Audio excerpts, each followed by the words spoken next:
Every month ఇలా salary రావడం కానీ, బిజినెస్ చేసే వాళ్ళకి ప్రాఫిట్స్ రావడం కానీ, ఇలా రకరకాలుగా మనకి ఇన్కమ్ వస్తుంది. దాంట్లో నుంచి మనకి every month expenses right. So ఈ ఇన్కమ్ లో ఎక్స్పెన్సెస్ చేస్తే మిగిలే దాన్ని మనం సేవింగ్స్ అని అంటాం కదా. ఫర్ ఎగ్జాంపుల్ ఒకరు 1 మంత్ వాళ్ళకి 10 లక్షలు ఇన్కమ్ వచ్చింది, దాంట్లో నుంచి 5 లక్షలు ఖర్చు లేదు. అది అయిపోయాక ఎంత సేవింగ్స్ మిగిలాయి? 5 లక్షలు మిగిలింది. ఈ 5 లక్షలు తీసుకెళ్లి సింపుల్ గా వారి ఇంట్లో కబోర్డ్లోనో బీరువాలోనో లాకర్లో పెడితే సరిపోతుంది కదా. దాన్ని తీసుకెళ్లి ఇన్వెస్ట్మెంట్ అని చెప్పి గోల్డ్ కొనడానికి, రియల్ ఎస్టేట్ కొనడానికి, ఈక్విటీస్ లో పెట్టడం, ఇవన్నీ ఎందుకు చేయాలి అని అంటే అక్కడ మనం ఫస్ట్ తెలుసుకోవాల్సిన పదం ఇన్ఫ్లేషన్. ఇన్ఫ్లేషన్ అంటే ఏంటి? ఎప్పుడైనా సరే ఒక ఎకానమీ గ్రో అవుతుంది అనుకో. ఇప్పుడు మనం భారతదేశం స్వాతంత్రం వచ్చినప్పుడు మన ఎకానమీ మొత్తం కలిపితే మన ఎకానమీ మొత్తం విలువ 3 లక్షల కోట్లు. ఈరోజు మన ఎకానమీ విలువ 300 లక్షల కోట్లు. అంటే 75 years లో మన కంట్రీ, దేశం పూర్తి ఆర్థిక వ్యవస్థ 100 times పెరిగింది రైట్. ఇలాంటి ఎదుగుదల ఎప్పుడున్నా సరే ఇన్ఫ్లేషన్ అనేది బై డిఫాల్ట్ ఉంటుంది. అది ఒక న్యాచురల్ ఆర్డర్. మనం ఊపిరి ఎలా పెంచుతామో అలా గ్రోత్ ఉన్నంత కాలం ఇన్ఫ్లేషన్ అనేది బై డిఫాల్ట్ ఉంటుంది. ఎందుకు రావాలి అని అంటే ఐఫోన్ 2007-2008 టైంలో వచ్చింది మార్కెట్లో కదా. అప్పుడు చాలా తక్కువ మంది మాత్రమే దాన్ని అఫోర్డ్ చేయగలిగేవారు, కొంతమంది మాత్రం అది కొనేవారు. ఎవరించువల్గా ఏమైంది, ఎకానమీ గ్రో అయ్యేది కొద్ది ఐటీ జాబ్లు వచ్చాయి, చాలా మందికి డబ్బులు బాగా వస్తున్నాయి. వాళ్ళందరూ కూడా మాకు కూడా ఐఫోన్ కావాలి అందరూ ఐఫోన్ కొనడం. అప్పుడు ఐఫోన్ కంపెనీ అతను ఏం చేస్తాడు, 2007లో ఎంత కమ్ముతున్నాడు ఇప్పుడు కూడా అదే రేట్ కమ్ముతాడా? ఎక్కువ మంది నా దగ్గర కొనడానికి వస్తున్నారు కాబట్టి నేను అమ్మే వస్తువు ధర పెంచుకుంటూ వస్తాను రైట్. అలా మనం కొనే ప్రతి వస్తువు కూడా మనం చిన్నప్పటి చూస్తే ఏ వస్తువు కొన్నా దాని ధర ఎప్పటికైనా పెరుగుతూనే వెళ్తుంది. అలా ధర పెరగడాన్నే మనం ఇన్ఫ్లేషన్ అన్నాం రైట్. ఇన్ఫ్లేషన్ లో నాకు ఇన్ఫ్లేషన్ ఇష్టం లేదు, ధరలు ఎప్పుడు అదే రకంగా అదే రేట్లో ఉండాలి, ఇన్ఫ్లేషన్ ఉంటే నాకు ఇష్టం లేదు అని అన్నారు అనుకోండి. అప్పుడు ఏమవుతుంది, ఇన్ఫ్లేషన్ రాకుండా ఉండాలంటే దాని ముందు మీరు గ్రోత్ రానికుండా చేయాలి. గ్రోత్ రానికుండా చేస్తే ఏమవుతుంది, ఈరోజు ఇండియా కంటే అమెరికా, చైనా, అగ్ర దేశాలను ఎందుకు అంటాం, వాళ్ళ ఆర్థిక వ్యవస్థ మనకంటే 10 రెట్లు 15 రెట్లు పెద్దది. మన ఆర్థిక వ్యవస్థ పెరుగుతూ వాళ్ళతో ఈక్వల్ అవ్వకపోతే అప్పటి వరకు వాళ్ళకంటే మనం చాలా చిన్న దేశం కరెక్ట్. సో గ్రోత్ అనేది లేకుండా మనం బతకలేము. గ్రోత్ ఉంటేనే మనం భారతదేశం స్ట్రాంగ్ అవుతుంది. ఎవెన్చువల్గా ఫ్యూచర్లో యుఎస్కి, చైనాకి ధీటుగా ఉంది, దానికి లెవెల్కి వెళ్ళాలి అంటే ఖచ్చితంగా మనకి గ్రోత్ కావాలి. అలాంటి గ్రోత్ ఉన్నప్పుడు న్యాచురల్గా సమాజంలో అందరికి ఎక్కువ డబ్బులు వస్తాయి కాబట్టి వాళ్ళందరూ ఇలా గూడ్స్ ఎక్కువ కొనాలని చూస్తారు. కాబట్టి ఆ గూడ్స్ ధరలు పెరుగుతున్నాయి. కాబట్టి ఇన్ఫ్లేషన్ అనేది బై డిఫాల్ట్. ఓకే, ఇప్పుడు సింపుల్ గా నాకు వచ్చిన 5 లక్షలు నేను కబోర్డ్ లో పెట్టాను. దాంట్లో నుంచి ఒక 200 తీసి వెళ్ళి హోటల్కి వెళ్ళి ఫుల్ మీల్స్ ఆర్డర్ చేస్తాను. ఓకే, హోటల్కి వెళ్ళి ఆ ఫుల్ మీల్స్ కావాలంటే అతను సార్ 200 రూపీస్ అంటాడు, ఆ 200 రూపీస్ ఇచ్చి మీల్స్ తింటాను. ఓకే, ఇక్కడి నుంచి ఒక సంవత్సరం తర్వాత మళ్ళీ అదే రోజున అదే హోటల్కి వెళ్తాను. సంవత్సరం తర్వాత వెళ్ళి బాబు నాకు ఫుల్ మీల్స్ కావాలంటే 220 రూపాయలు సార్. అదే 200 ఉండేది కదా, 220 ఎందుకు అయింది అంటే మేము కొనే పప్పు ధర, కూరగాయ ధర, బెండకాయ ధర, వంకాయ ధర అన్ని పెరిగిపోయాయి కాబట్టి నేను ఏం చేయలేను, పెంచాల్సి వస్తుంది అని అంటారు రైట్. సో ఇక్కడ ఏం జరుగుతుంది, ఒకటి వచ్చి మనం కొనాలనుకున్న వస్తువు ధర అయితే పెరిగింది రైట్. నేను 200 రూపాయలు నా బీరువాలో అలాగే పెట్టేసి ఉంటే ఈరోజు సంవత్సరం తర్వాత ఆ 200తో నేను మళ్ళీ భోజనం చేయలేను. ఎందుకంటే నేను 200 ఇస్తే లేదు సార్ ఇంకో 20 రూపాయలు ఎక్స్ట్రా ఇవ్వాలి మీరు అంటారు. కాబట్టి ఈ 200కి నేను ఎక్కడో చోట్ల ఇన్వెస్ట్ చేయాలి రైట్. దీన్ని ఇంకో రకంగా చూద్దాం. వస్తువు ధర పెరగడం అంటే నథింగ్ బట్ మీ దగ్గర ఉన్న 200 రూపాయల విలువ తగ్గిపోయింది. విలువ ఎందుకు తగ్గిపోయింది, ఈ రోజు నా దగ్గర ఉన్న 200తో నేను ఫుల్ ప్లేట్ కొనగలిగితే సంవత్సరం తర్వాత ఆ ప్లేట్ ఒక 10% కట్ అయిపోయింది. కాబట్టి నా దగ్గర ఉండే 200తో నేను కొనగలిగే దాని విలువ తగ్గిపోయింది రైట్. సో అల్టిమేట్ గా నా 200 రూపాయలు విలువ 1 year లో ఇన్ఫ్లేషన్ ఎంత పెరుగుతుందో అంతవరకు నా 200 రూపాయల విలువ తగ్గిపోతుంది. ఇది క్లారిటీగా అర్థమైందా? ఎవరికైనా ఏమైనా కన్ఫ్యూజన్ ఉందా? ఇన్ఫ్లేషన్ వల్ల నా దగ్గర ఉండే డబ్బుల ఒక విలువ తగ్గిపోతుంది కరెక్ట్. సో మరి ఒకవైపు నాకు ఏమన్నా ఇన్ఫ్లేషన్ లేకపోతే అసలు గ్రోత్ ఉండదు అంటున్నాను. అలాంటప్పుడు మరి ఇన్ఫ్లేషన్ 50% 100% ఎక్కువ పెట్టేసుకొని ప్రతి సంవత్సరం ధర డబల్ చేసుకుంటూ వెళ్ళిపోవచ్చు కదా, గ్రోత్ బాగా వస్తుంది కదా అంటే అప్పుడు జనాలతో రోడ్ల మీదకి వచ్చి గవర్నమెంట్ మీద ధర్నా చేస్తారు. ధరలన్నీ అంత ఫాస్ట్గా పెరిగిపోతుంటే ఏం చేస్తున్నారు మీరు నిద్రపోతున్నారు అంట. కాబట్టి ఇన్ఫ్లేషన్కి ఒక డబుల్ ఎడ్జ్ నైఫ్ లాంటిది. అంటే ఒకవైపు అది బాగా తక్కువ ఉంటే సమాజం మొత్తం ఆర్థిక వ్యవస్థ గ్రో అవ్వదు. అదేవిధంగా బాగా ఎక్కువ ఉంటే జనాలంతా బాగా ఇబ్బందులు పడి రోడ్ల మీద వచ్చి ధర్నాలు చేస్తారు.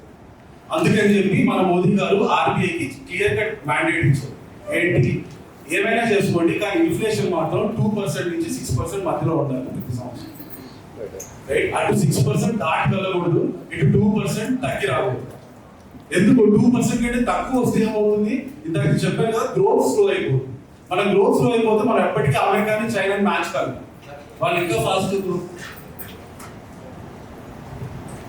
ఫాస్ట్గా గ్రో అవుతుంటారు కానీ మన ఇండియా మాత్రం స్లోగా ఆగిపోయి ఉన్నాం. అదే మన ఇన్ఫ్లేషన్ 6% కంటే ఎక్కువ ఉందనుకోండి, అప్పుడు జనాలందరూ బాగా ఇబ్బందులు పడతారు. రేట్స్ అన్ని ఫాస్ట్గా పెరిగిపోతుంటే వాళ్ళ ఇన్కమ్స్ అంత ఫాస్ట్గా గ్రో అవుతుంది కాబట్టి ఖర్చులు పెరిగిపోయి చాలా ఇబ్బందులు పడతారు. కనుక క్లియర్ కట్ మ్యాండేట్ ఏంటంటే 2% to 6% మధ్యలో ఉండాలి ఇన్ఫ్లేషన్. అయితే ఓవరాల్ హిస్టరీ ప్రకారం చూసుకున్నా జనరల్ గా ఇండియాలో ఇన్ఫ్లేషన్ ఎప్పుడు కూడా అరౌండ్ 5 to 6% ఉంటుంది.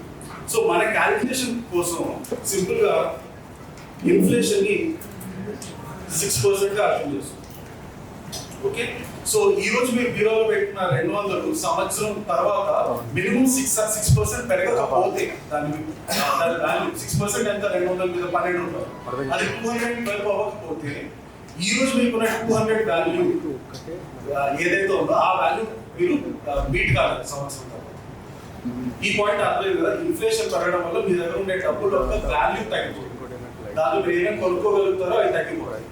రైట్, సో ఆ డబ్బుల్ని కనీసం 6% మీరు పెంచితేనే అప్పుడు ఈ రోజు 200 ఏం కొనగలుగుతున్నారు, 1 year తర్వాత 212 సేమ్ అదే వస్తువు కొనుక్కోగలుగుతారు. దాన్నే ఇన్ఫ్లేషన్ అన్నమాట. రైట్, ఓకే, సో ఇప్పుడు నాకు అర్థమైంది ఇన్ఫ్లేషన్ అంటే అర్థమైంది, నా డబ్బులు మినిమం 6% పెంచాలి అని క్లారిటీ వచ్చింది. సరే 6% ఎలా పెంచాలి అని చూస్తే నాకు ఎవరో చెప్పారు, బాబు గోల్డ్ 1 year తర్వాత ఈ రోజు పెడితే 6% పెరుగుతుంది, వెళ్ళి గోల్డ్ కొనుక్కో, అప్పుడు నీ ఇన్ఫ్లేషన్ బీట్ అవ్వచ్చు, నీ డబ్బులు విలువ పడిపోకుండా గోల్డ్ కావాలి.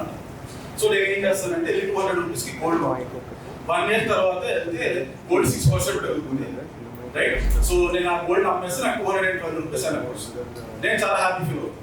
ఎందుకు, ముందున్న 200కి ఏమేమి కొనుక్కోగలను, ఈరోజు 212 కూడా నేను అవే వస్తువు కొనుక్కోగలను, నా డబ్బులు విలువ పడిపోతుంది. రైట్, నేను ఇదంతా హ్యాపీగా ఉందని వెళ్ళి నిద్రపోతే అప్పుడు ఏమవుతుంది, నిర్మలా సీతారామన్ గారు మీ కథ వస్తుంది, వచ్చి 200 మీద 12 సంపాదించావు కదా, ముందు నిద్ర తీసుకుని దాని మీద ట్యాక్స్ కట్టాను.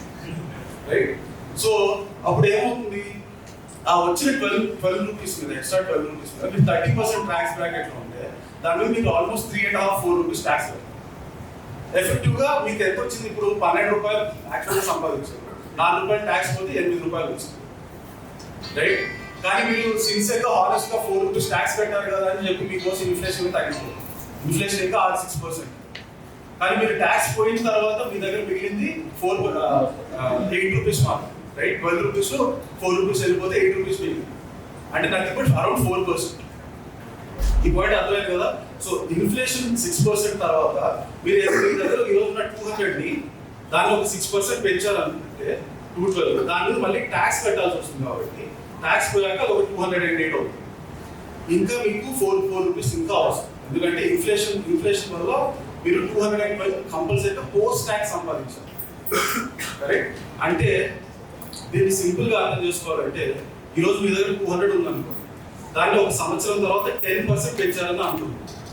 10% పెంచితే ఎంత అవుతుంది, 200 మీద 10% పెరిగితే ఎంత అవుతుంది, 220 అవుతుంది. 220 మీద సీతారామన్ గారి కోసం మనం 3% ట్యాక్స్ కట్టి 30% ట్యాక్స్ తీసేస్తే 20 రూపీస్ మీద 30% అంటే 6 రూపీస్ అవుతుంది.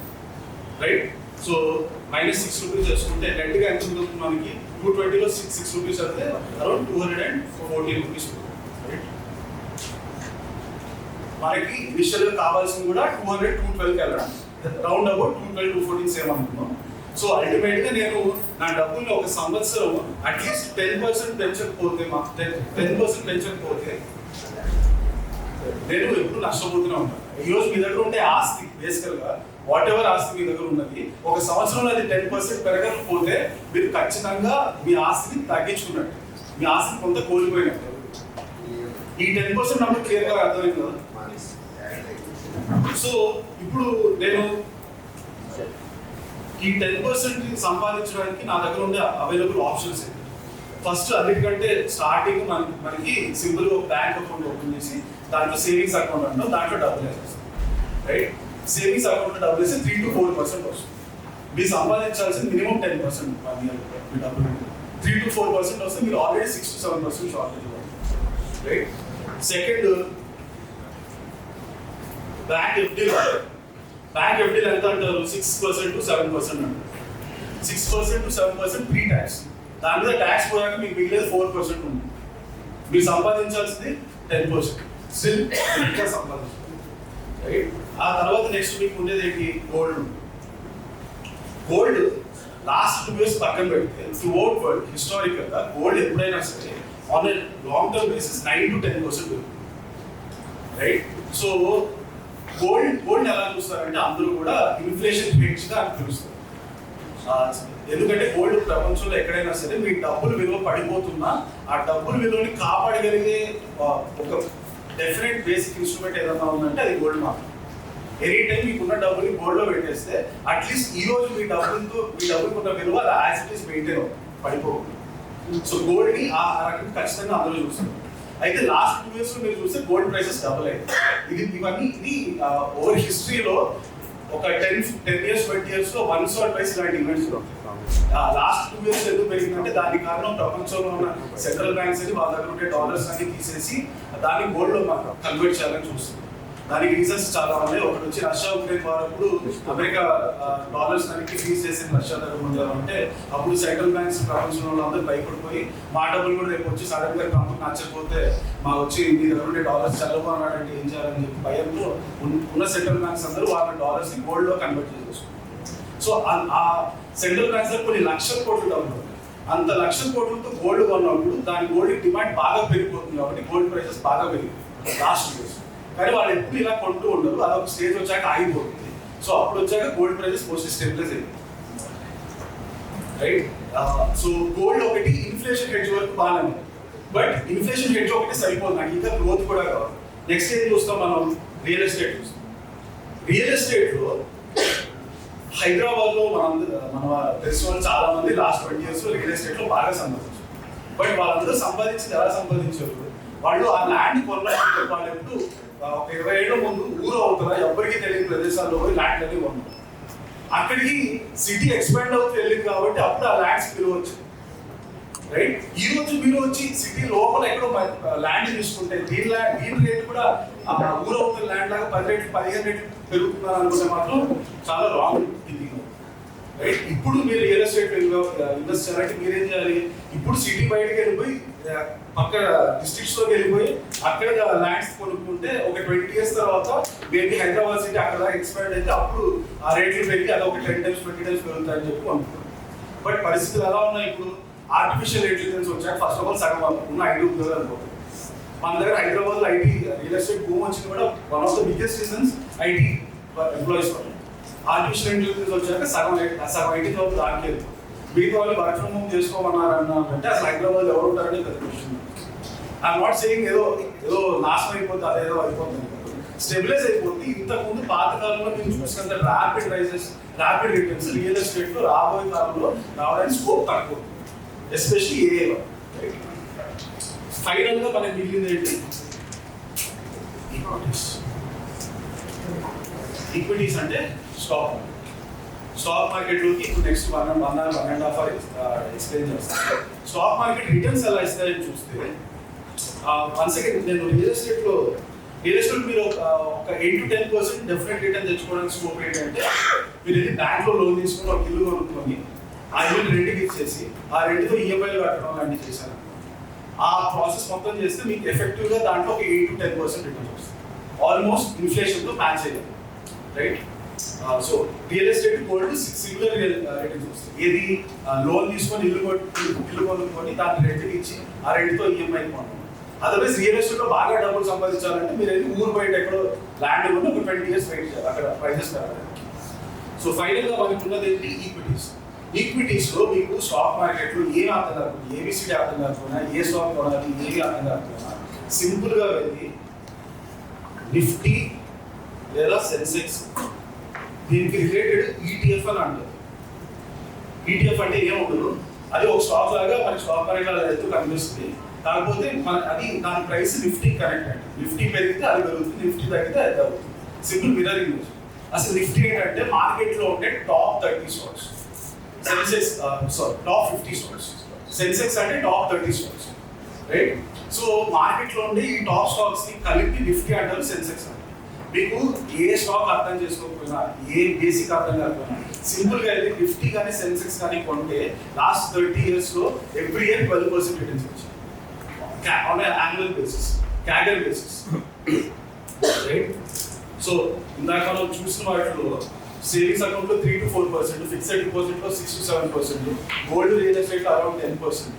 స్టాక్ మార్కెట్ లో ఏ అర్థం కాకుండా సింపుల్ గా వెళ్ళి సెన్సెక్స్ కానీ నిఫ్టీ కానీ మీరు 1990 లో ఉంటే ఈ రోజు వరకు every year on an average basis 12% పెరుగుతుంది, 12% CAGR పెరుగుతుంది.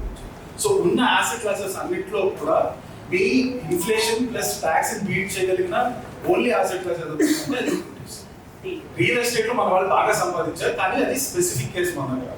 ఐటీ భూమి రావడం, అందరూ ఎక్కడో ఊరు బయట ల్యాండ్ కొనుక్కోవడం, అవి బాగా పెరిగిపోవడం, అవుటర్ రింగ్ రోడ్ రావడం, ఇవన్నీ ఎప్పుడు జరుగుతూ ఉన్నాయి.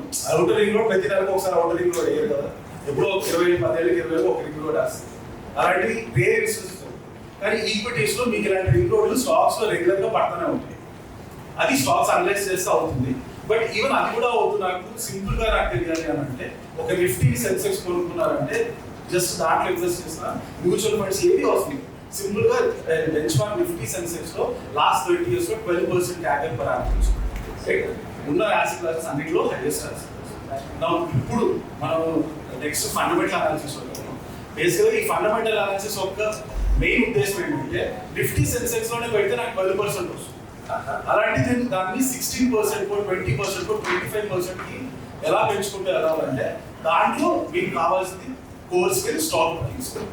ఏ స్టాక్స్ ని సెలెక్ట్ చేసుకోవాలి, ఏ స్టాక్స్ లో ఇన్వెస్ట్ చేయాలి, రైట్? ఏ స్టాక్స్ ని సెలెక్ట్ చేసుకుని వేటిలో ఇన్వెస్ట్ చేయాలి అనే దానికి అర్థం చేసుకోవాలంటే మన దగ్గర ఎప్పుడు రెండు ఉంటాయి. ఒకటి వచ్చి ఫండమెంటల్ అనాలిసిస్, ఇంకొకటి వచ్చి టెక్నికల్ అనాలిసిస్. ఫండమెంటల్ అనాలిసిస్ అంటే ఏంటి? అసలు మార్కెట్లో ఒక్కొక్క స్టాక్ ప్రైస్ అంటే ఏంటి? ఆ స్టాక్ ప్రైస్ అనేది బేసిక్గా ఒక బిజినెస్. ఆ బిజినెస్ బాగుందా? మీలో కొంతమంది బిజినెస్ చేస్తుండొచ్చు, రైట్? కొంతమంది బిజినెస్ పెట్టిన పెట్టుబడికి లాభాలు బాగా వస్తాయి, ఇంకొంతమందికి బాగా లాభాలు రాకపోవచ్చు. సో బాగా లాభాలు వస్తే వాళ్ళ బిజినెస్ క్వాలిటీ బాగుందన్నమాట, తక్కువ లాభాలు వస్తే పెట్టిన పెట్టుబడికి బిజినెస్ క్వాలిటీ బాగాలేదన్నమాట. సో మార్కెట్లో 5,000 బిజినెస్ IPO చేసుకొని వాటి స్టాక్ ప్రైజెస్ వస్తున్నాయి. వీటిలో ఏ బిజినెస్ పెట్టిన పెట్టుబడికి ఎక్కువ లాభాలు ఇస్తుంది అని అనలైజ్ చేయడాన్ని ఫండమెంటల్ అనాలిసిస్. దానివల్ల మనకి ఫండమెంటల్ అనాలిసిస్ ప్యూర్లీ ఒక బిజినెస్ గురించి మాత్రమే మాట్లాడాలి, రైట్? అదేవిధంగా ఇంకో వైపు మీకు టెక్నికల్ అనాలిసిస్. టెక్నికల్ అనాలిసిస్ అనేది స్టాక్ ప్రైస్ ఒక చార్ట్ మీద వేసుకొని పైకి వెళ్తుందా కిందకి వస్తుందా, దాంట్లో కొన్ని ప్యాటర్న్స్ కనిపిస్తాయి రెగ్యులర్గా. అది హ్యూమన్ బిహేవియర్ వల్ల కొన్ని ప్యాటర్న్స్ రిపీట్ అవుతూ ఉంటాయి. ఒక W షేప్ లో ఫామ్ అయితే ఇలా ఇంతకుముందు W షేప్ లో ఫామ్ అయినప్పుడు అక్కడి నుంచి పైకి వెళ్ళింది, ఈసారి కూడా W షేప్ లో ఫామ్ అయింది కాబట్టి అక్కడి నుంచి పైకి వెళ్తుంది. ఇలాంటి వాటి మీద టెక్నికల్ అనాలిసిస్ అనేది జరుగుతుంది. But next 1.5 hours will be discussing about fundamental analysis. Fundamental analysis అంటే అల్టిమేట్లీ ఆ స్టాక్ వెనకాల ఉన్న బిజినెస్ అసెస్ చేయడం ఎలా, ఆ బిజినెస్ మంచి బిజినెసా చెత్త బిజినెసా అనేది ఎలా తెలుసుకోవాలనేది మనం ఇప్పుడు చూస్తాము. సో సింపుల్గా ఏం చేద్దామంటే నేను ఒక బిజినెస్ స్టార్ట్ చేద్దాం. ఓకే, నేను ఒక సోప్స్ మ్యానుఫ్యాక్చరింగ్ కంపెనీ చేద్దాం.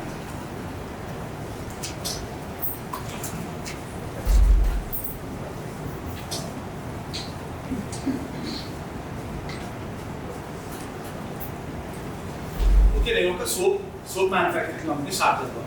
నా దగ్గర 10 లక్షలు పెట్టుబడి ఉంది. ఓకే, 10 లక్షలు ఫస్ట్. ఎవరైనా బిజినెస్ స్టార్ట్ చేయాలంటే ఫస్ట్ ఏం కావాలి? పెట్టుబడి. మీ దగ్గర క్యాపిటల్ ఉండాలి బిజినెస్ స్టార్ట్ చేయాలి. నా దగ్గర 10 lakhs ఉంది. నేను ఈ 10 lakhs సోప్స్ మ్యానుఫ్యాక్చరింగ్ స్టార్ట్ చేద్దామని బిజినెస్ అన్నాను. ఇప్పుడు ఫస్ట్ ఓకే 10 lakhs తీసుకోవచ్చు. 10 lakhs తీసుకొచ్చాక నెక్స్ట్ స్టెప్ ఏంటి నాకు? ఆ సోప్ మ్యానుఫ్యాక్చర్ చేయడానికి నాకు ఫస్ట్ ఒక ఫ్యాక్టరీ స్టార్ట్ చేయాలి, ఫ్యాక్టరీ పెట్టాలి, రైట్? ఫ్యాక్టరీ పెట్టాలంటే నాకు ముందు ఒక ల్యాండ్ కావాలి, రైట్? సో సింపుల్గా ఈ 10 lakhs తీసుకెళ్ళి నేను కొంత ల్యాండ్ తీసుకుంటాను. ఓకే, ఫస్ట్ ఒక ల్యాండ్ తీసుకుని ఒక 5 years 10 years నాకు ఈ ల్యాండ్ నాకు ఇచ్చేయడం ఎక్కడ వెళ్ళి కాగితం ల్యాండ్ తీసుకున్నాక నెక్స్ట్ ఏం కావాలి? సోప్ మ్యానుఫ్యాక్చర్ చేయాలంటే నాకు మెషిన్స్ కావాలి, రైట్? సో నెక్స్ట్ అయితే నేను మెషిన్స్ కొంటాను. ఓకే, సో ఈ land lease say for example ఇది 4 lakhs అయినా మెషిన్స్ కొనడానికి నాకు ఇంకో 4 లక్షలు, నేను తెచ్చిందంతా 10 లక్షలు.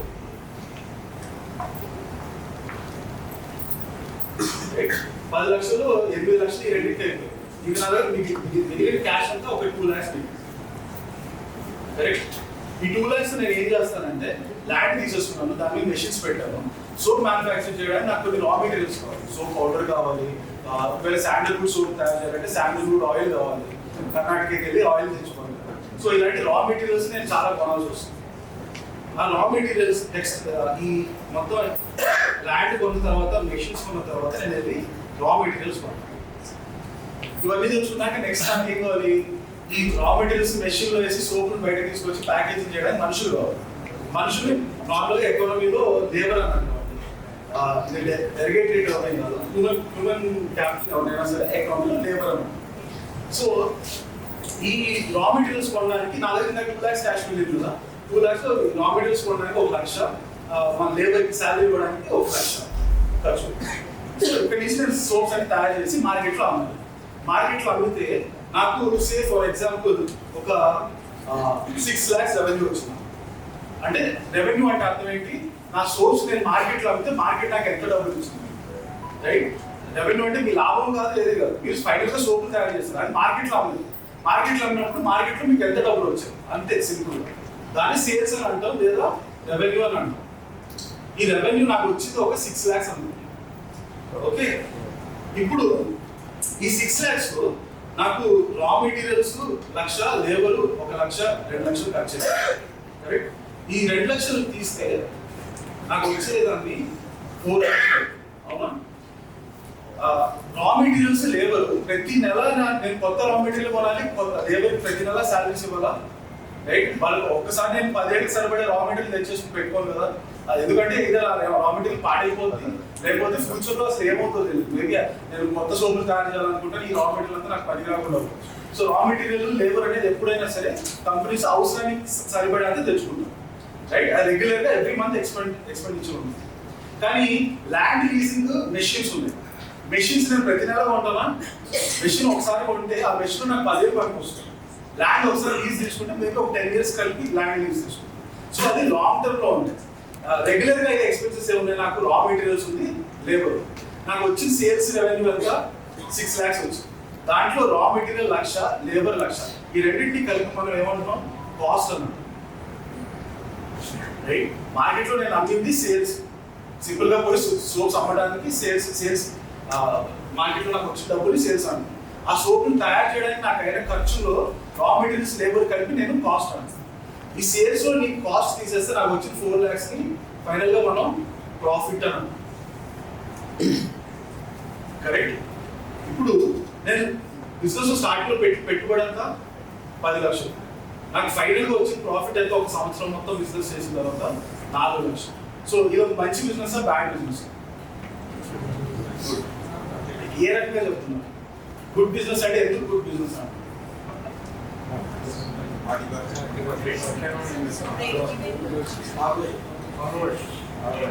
రైట్, ROI అంటున్నారు చాలా మంది, రిటర్న్ ఆన్ ఇన్వెస్ట్మెంట్. సో ఇందాక మనం చూసాం కదా, ఫస్ట్ ఇన్ఫ్లేషన్ ప్లస్ ట్యాక్స్ కలిపి నాకు నేను మినిమం నా డబ్బుని ఒక సంవత్సరం ఎంత క్లోజ్ చేయాలి? 10%, రైట్? సేమ్ ప్రిన్సిపల్ బిజినెసెస్ కూడా వర్తిస్తుంది. బిజినెస్ లో మీరు పెట్టుబడి పెడితే దాంట్లో నుంచి మీకు మినిమం 10% అనే రిటర్న్స్ రావాలి. అప్పుడు కానీ మీకు ఉన్న డబ్బులు దానికి విలువ యాజ్ ఇట్ ఈస్ అన్నా ఉండదు. 10% కంటే తక్కువ వస్తే మీకు పెట్టిన డబ్బులు విలువ తగ్గిపోయింది ఇన్ఫ్లేషన్ అండ్ ట్యాక్సెస్ వల్ల. ఈ పాయింట్ అర్థమైందా? 10% మినిమం బెంచ్ మార్క్ నాకు, right? And over and about 10% ఇక్కడ ఎంత వస్తుంది? నాకు వచ్చిన రిటర్న్స్ ఎంత? 4 లక్షలు. నేను పెట్టిన పెట్టుబడి ఎంత? 10 lakhs. So 4 lakhs upon 10 lakhs చేస్తే మనకు వచ్చేదంతా 40%. కరెక్ట్. నాకు కావాల్సింది నేను మినిమం కావాల్సిందంటే 10%. 10% ఇది 40%. So this is really good business. Right. ఇప్పుడు దీన్ని మనం ఫైనాన్స్ లో ఈ 40% ని బేసిక్ గా మనం 4 lakhs upon 10 lakhs అంటాం. 4 lakhs ఏమంటున్నాం ప్రాఫిట్ అంటాం. మనం పెట్టిన 10 lakhs క్యాపిటల్ పెట్టుబడి ఏదైతే ఉందో క్యాపిటల్ ని మన సొంత డబ్బులు పెట్టినప్పుడు దాన్ని ఈక్విటీ అన్నాం. ఓకే. సో ఇక్కడ ప్రాఫిట్ అపాన్ ఈ 10 lakhs అనేది నా 10 lakhs వచ్చి రైట్. ఈ ప్రాఫిట్ అపాన్ ఈక్విటీనే మనం సింపుల్ గా రిటర్న్ ఆన్ ఈక్విటీ అని పిలుస్తాం. ROE అనేది మీరు ఒక కంపెనీ అనలైజ్ చేసేటప్పుడు ఫస్ట్ మోస్ట్ ఇంపార్టెంట్ మెట్రిక్ ఏదన్నా ఉందంటే అది ROE. ఎప్పుడైనా సరే ఒక బిజినెస్ క్వాలిటీ అనలైజ్ చేయాలంటే అన్నిటికంటే సింగిల్ మోస్ట్ ఇంపార్టెంట్ మెట్రిక్ వచ్చి ROE. ROE అనేది మినిమం 50 to 20% ఉంటేనే ఆ బిజినెస్ మంచి బిజినెస్ అంటారు. రైట్. మీరు స్టాక్ మార్కెట్లో ఏం చేస్తున్నారు? బేసికల్గా ఒక బిజినెస్ లో షేర్ వాడుతున్నారు. మీ షేర్ ప్రైస్ పెరగాలి అంటే ఫస్ట్ ఆఫ్ ఆల్ బిజినెస్ బాగుండాలి కనుక ఆ బిజినెస్ ROE 15-20% పైన ఉంటేనే అప్పుడు బిజినెస్ బాగా గ్రో అవుతుంది. ఆ బిజినెస్ గ్రో అయినప్పుడే మీ కొత్త షేర్ ప్రైస్ పెరుగుతుంది. ఇది ఇంకా అర్థమైంది కదా? ROE అనేది ఫస్ట్ మోస్ట్ ఇంపార్టెంట్ మెట్రిక్ ఏదైనా ఉందంటే ఒక బిజినెస్ కి అది ROE. మీరు ఈవెన్ లెజెండరీ ఉన్న వాళ్ళందరికీ అందరికంటే ముందు 1920s కూడా స్టార్ట్ చేసి 2000 వచ్చేసరికి వరల్డ్ లో one of the richest person అయ్యారు. So he has more wisdom than anyone else in the market. So ఆయన క్లియర్ గా చెప్పింది అంటే 90 years వచ్చిన తర్వాత కూడా చెప్పింది focus on ROE not earnings per share. Earnings per share అంటే ఏం లేదండి, ఇందాక మనం డిస్కస్ చేసాం కదా ప్రాఫిట్. ఈ ప్రాఫిట్ నే అర్నింగ్స్ పర్ షేర్ అని కూడా అంటాం. డిఫరెన్స్ దగ్గర 10 లక్షలు పెట్టడానికి డబ్బులు లేకపోవచ్చు. అప్పుడు నేను ఏం చేస్తాను, ఒక 10 ఫ్రెండ్స్ దగ్గర ఒక్కొక్కరి దగ్గర 1 lakh తీసుకుంటాను. ఈ అందరి దగ్గర 10 ఫ్రెండ్స్ దగ్గర 10 lakhs కలెక్ట్ చేసి బిజినెస్ లో 10 lakhs పెట్టాను. ఇప్పుడు ఒక్కొక్క ఫ్రెండ్ కి ఆ బిజినెస్ లో ఎంత షేర్ ఉంది? ఈచ్ ఆఫ్ ద ఫ్రెండ్స్ ఒక్కొక్కరికి 10% షేర్ ఉంది. రైట్. మనం షేర్ ప్రైస్ అంటాం. షేర్ ప్రైస్ అంటే ఏంటి? మీ దగ్గర ఉండే ఒక్క షేర్ ఒక ప్రైస్. రైట్. సో బిజినెస్ లో ఇప్పుడు 10 members ఉన్నారు కాబట్టి 10 members దగ్గర 10 shares ఉన్నాయి. ఓకే. ఇప్పుడు 10 lakhs మొత్తం బిజినెస్ లో మొత్తం పెట్టిన పెట్టుబడి 10 లక్షలు. 10 లక్షల మీద బిజినెస్ మొత్తం నాకు ఇచ్చిన ప్రాఫిట్ 4 lakhs. ఒక షేర్ ప్రకారం బిజినెస్ ఎంత పెట్టుబడి పెట్టాడు? ₹1,00,000. 10 మంది ఉన్నారా? 10 మంది ఫ్రెండ్స్ కలిపి ఒక్కొక్కరు 1,00,000 తీసుకొచ్చి 10 లక్షలు పెట్టారు. ఒక షేర్ ఎంత పెట్టినట్టు? 10 లక్షలే కదా, సారీ ₹1,00,000 కదా. This point is clear right. ఒక్కొక్క షేర్ కి ₹1,00,000 పెట్టారు. ఇప్పుడు ప్రాఫిట్స్ ఒకవేళ అందరూ డిస్ట్రిబ్యూట్ చేసుకోవాలనుకోండి, అప్పుడు ఎలా డిస్ట్రిబ్యూట్ చేస్తారు? సేమ్ డివైడెడ్ బై 10 అందరికి సేమ్ ఈక్వల్ గా 4 lakhs డివైడెడ్ బై 10 40,000 ఇచ్చుకుంటే వెళ్దాం. రైట్. అంటే ఒక షేర్ కి ఎంత ప్రాఫిట్ వచ్చింది? 40,000. రైట్. దాన్ని మనం అర్నింగ్స్ పర్ షేర్ అంటాం. రైట్. మీకున్న ప్రాఫిట్ ని సింపుల్ గా ఎన్ని షేర్స్ ఉన్నాయి అనే దాని మీద ఇంకెవరో బిజినెస్ 1 crore పెట్టాడు. 1 crore పెడితే అతనికి 10 lakhs ప్రాఫిట్ వచ్చింది. రైట్. ఈ రెండిట్లో ఏ బిజినెస్ బాగుంది? ఫస్ట్ వన్ ఎందుకు బాగుంది? ROE 40%. రైట్. అదే ఈ 10 lakhs 1 crore నంబర్ కనిపించకుండా సింపుల్ గా 4 lakhs 10 lakhs మాత్రమే చూస్తే అప్పుడు 10 lakhs బిజినెస్ బాగుంది అనిపిస్తుంది. ఎందుకంటే దీనికి ప్రాఫిట్స్ ఎక్కువ వస్తున్నాయి. కానీ పెట్టిన పెట్టుబడి మీద ఎంత ప్రాఫిట్స్ వస్తున్నారు అనేది important. Right. That's what Warren Buffett statement. Right. Focus on ROE. పెట్టిన పెట్టుబడి మీద ఎంత ప్రాఫిట్స్ వస్తున్నాయని చూడు, ఓన్లీ ప్రాఫిట్స్ నంబర్ చూడడం కాదు. ఈ పాయింట్ అర్థమైంది కదా అందరికీ? This is the most important concept అండి. ROE అనేది మీకు నిజంగా క్లారిటీగా అర్థమైతే ఆల్మోస్ట్ ఇన్వెస్టింగ్ లో ఫండమెంటల్ అది 50% అర్థమైంది. జస్ట్ ఒక కపుల్ ఆఫ్ ఎగ్జాంపుల్స్ చూపిస్తాను మీకు. కంపెనీస్ కి ROE పెరిగినప్పుడు వాటి పరిస్థితులు ఎలా ఉన్నాయి. స్క్రీన్స్ అని ఒకటి ఉంటుందండి ఆప్షన్. స్క్రీన్స్ అంటే ఏంటంటే మనకి ఒక్కొక్క కంపెనీకి ప్రాఫిట్స్ ఉంటాయి, రెవెన్యూస్ ఉంటాయి, మార్జిన్స్ ఉంటాయి, మనకి రకరకాలు ఉంటాయి కదా. నాకు సింపుల్ గా ప్రాఫిట్స్ బాగా ఎక్కువ ఉన్న కంపెనీస్ అన్నిటి ఫిల్టర్ చేసేది 5,000 లో మొత్తం. నేను అన్ని కంపెనీస్ చూసుకోలేదు, ఒకటేసారి నాకు ఫిల్టర్ చేసి కూడా అని స్క్రీనర్ అంటుంది. సో ఆ స్క్రీనర్ లో నేను ఒక సింపుల్ ఒక స్క్రీన్ క్రియేట్ చేసి దాంట్లో ఏమంటున్నానంటే నాకు రిటర్న్ ఆన్ ఈక్విటీ 20% కంటే ఎక్కువ ఉండేది ఇన్ఫార్మ్.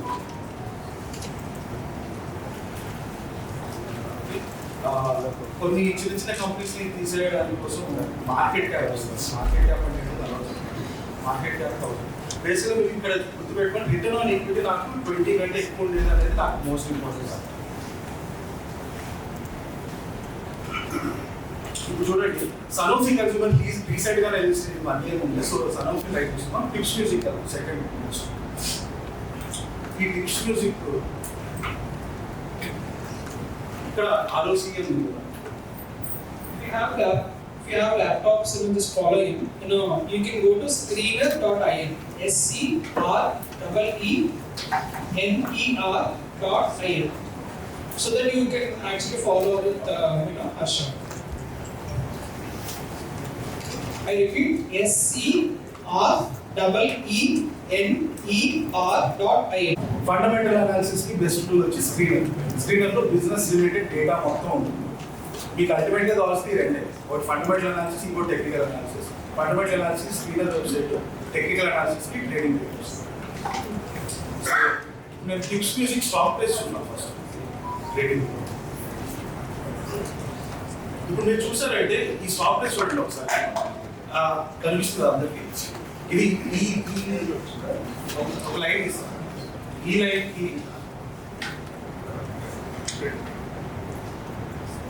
ఈ లైన్ ఈ స్టాక్ ప్రైస్ ఈ లైన్ కి ఈ లైన్ మధ్యలోనే ఆల్మోస్ట్ 20 years ఉండిందా. సడన్ గా ఇక్కడి నుంచి చూడండి పెరుగుతూ ఇలా పైకి వచ్చింది.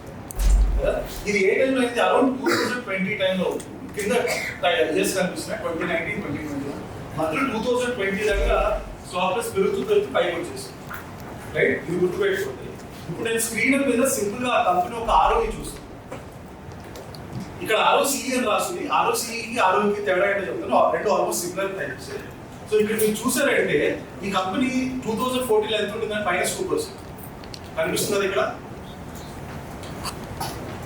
2014 లో -2%. స్క్రీన్ పెంచాలా మ్యాగ్నిఫై 2014 లో -2%, 2015 లో 8%, తర్వాత 10, 9, 18 దాకా ఉంది. 21 లో ఏం జరిగిందో చూడండి, 18% 64% జంప్ రైట్. 64% తర్వాత 85%, 87%, 104, 109%. ఈ 2020 నుంచి 2021 దగ్గర జంప్ క్లియర్ గా కనిపిస్తున్నా మీకు. 18% నుంచి 64%, 87%, 104%, 109%. రైట్. ఇందాక మనం చదువుకున్న ఫార్ములా ఏంటి? ROE profit divided by equity. Right. 104% ROCE అంటే అర్థం ఏంటి? మీరు బిజినెస్ లో ₹1,00,000 పెడితే మీకు ₹1,40,000 ప్రాఫిట్ ఒక సంవత్సరంలోనే వస్తుంది. అర్థమవుతుంది కదా? ఈ బిజినెస్ లో 2020 లో 18% ఉంది ROCE. అంటే ఆ సంవత్సరం ₹1,00,000 బిజినెస్ లో పెడితే 18,000 ప్రాఫిట్. ఆ నెక్స్ట్ ఇయర్ 64% అంటే అర్థం ఏంటి? ఆ నెక్స్ట్ ఇయర్ బిజినెస్ లో 1 lakh పెడితే ₹64,000 ప్రాఫిట్ వస్తుంది. 18,000 నుంచి 64,000 అంటే మినిమం 3.5 times పెరిగింది. తెలుస్తుంది కదా? దాన్ని క్లియర్ గా మీరు స్టాక్ ప్రైస్ లో చూడండి ఎలా పెరిగిందో. 2020 లో అరౌండ్ 13 దగ్గర ఉన్న స్టాక్ ప్రైస్ 495 వచ్చింది. రైట్. 30-40 times పెరిగింది in the span of 4-5 years. And ఆ స్టాక్ ప్రైస్ పెరగడానికి కోర్ రీజన్ ఏంటి? ఈ ROE అనేది 2020 తర్వాత డ్రాస్టిక్ గా ఇంప్రూవ్ అవ్వడం. ఈ లింక్ ఫస్ట్ అర్థమైంది.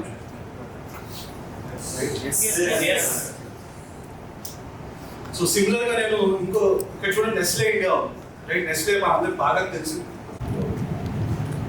నెస్లే చూడండి 2010 నుంచి ఇక్కడ వరకు పెరుగుతూనే వస్తుంది. సింగిల్ ఇంక్లినేషన్ లో పైకి వెళ్తూనే ఉంది ప్రాఫిట్ లా. నెస్లే ROCE మళ్ళీ ఈ రేషియోస్ అని స్క్రీనర్ వెబ్సైట్ మీద చూస్తాం. నెస్లే ROCE చూడండి ఎప్పుడు కూడా 56%, 46%, 54, 57, 71, 96, 140, 150, 140, 150, 160, 169, 96%. Always throughout history, one of the top performing companies.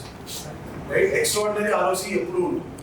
అందువల్ల మీరు స్టాక్ ప్రైస్ చూస్తే మీరు ఎప్పుడు కొన్నా కూడా అది ఎప్పుడు పెరుగుతూనే తీసుకోవాలి. రైట్. దీనికి ఆపోజిట్ ఉంది. ఫర్ ఎగ్జాంపుల్ ఇందాక నేను ఫిల్టర్కి నేను ఏం చేశాను, ROE గ్రేటర్ దాన్ 20 చూసాను కదా. ఫర్ ఎగ్జాంపుల్ నేను ROE లెస్ దాన్ 0 చేస్తాను. ఏ కంపెనీస్ అయితే నాకు రిటర్న్ ఆన్ ఈక్విటీ 0 కంటే తక్కువ వస్తుంది. ఫస్ట్ వచ్చే company Hindustan construction share price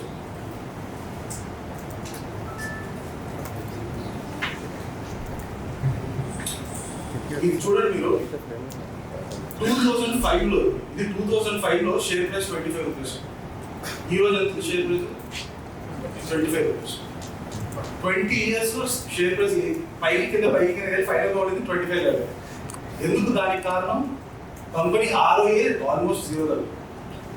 company ROE లేనప్పుడు మీ షేర్ ప్రైస్ అనేది పెరగడం అనేది జరగలేదు.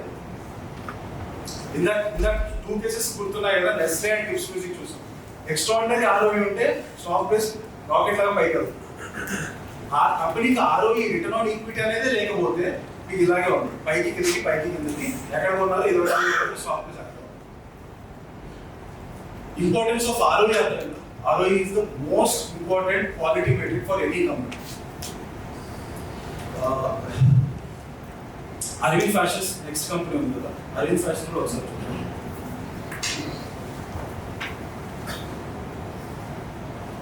అరవింద్ ఫ్యాషన్ చూడండి, IPO ఎక్కడైతే 449 దగ్గర IPO 2019 దగ్గర, అరౌండ్ 2019. ఈ రోజు ఎంత ఉంది 560. In 6 years time. ఇది కూడా ఏంటి మనకి ఎక్కడ వచ్చింది లిస్ట్? ROE అనేది లెస్ దాన్ 0 లిస్ట్లో ఉంటుంది. ROE అనేది లేకపోతే స్టాక్ ప్రైస్ అనేది ఎక్కడికి పోదు. ROE ఎంత బాగా ఉంటే స్టాక్ ప్రైస్ అనేది అంత బాగా పైకి. ఇది first and most important. Second, మనం కొంచెం డిబేట్ అయ్యి ఇందాక మనం ఈ ROE పెరుగుతుందా లేదా దానికి ఇండికేటర్స్ ఏమంటే, sorry are there any indicators that ROE can be increased or improved?